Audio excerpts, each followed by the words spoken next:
Audio 12, les terres de culture. Dans la Bardena se pratique une culture de rotation biennale. Ceci est l'ancien système méditerranéen pratiqué par les Grecs et les Romains qui supposait, en règle générale, la division de la parcelle en deux parties. L'une se cultivait tandis que l'autre était laissée en jachère. Cette dernière laissait place à des pâturages pour le bétail qui était naturellement fertilisé. À Bardenas, la culture sèche représente 47% des terres agricoles, l'orge étant la principale céréale cultivée ici pour sa capacité à survivre dans des conditions défavorables. Les incontournables de l'agriculture traditionnelle étaient les animaux de trait. L'utilisation de la traction animale était normale jusque dans les années 40. Les animaux transportaient au moyen d'un harnais complexe les divers outils agricoles.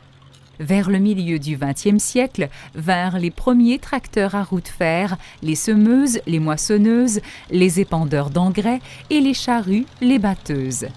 Cela facilita le travail, réduisit le nombre de personnes pour effectuer chaque tâche et permit de gagner du temps. La préparation du champ exigeait, avant la plantation, que la terre qui avait été en jachère soit préparée. Une des autres tâches consistait à fertiliser la terre. Le fumier était utilisé dans les vergers, vignes et arbres fruitiers. Dans les zones arides, l'engrais était sobre.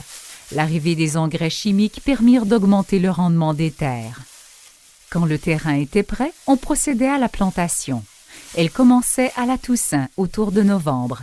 Jusque dans les années 50, la récolte des céréales commençait en juin. En premier se récoltait l'orge, puis le blé et enfin l'avoine. Comme outil, on utilisait la faucille. Les ouvriers embauchés comme moissonneurs venaient parfois de zones éloignées comme Valence. Ils étaient chargés de couper la récolte. Les familles moins aisées venaient glaner après la récolte. Cette tâche consistait à recueillir les épis de blé après que le fermier eut terminé la récolte.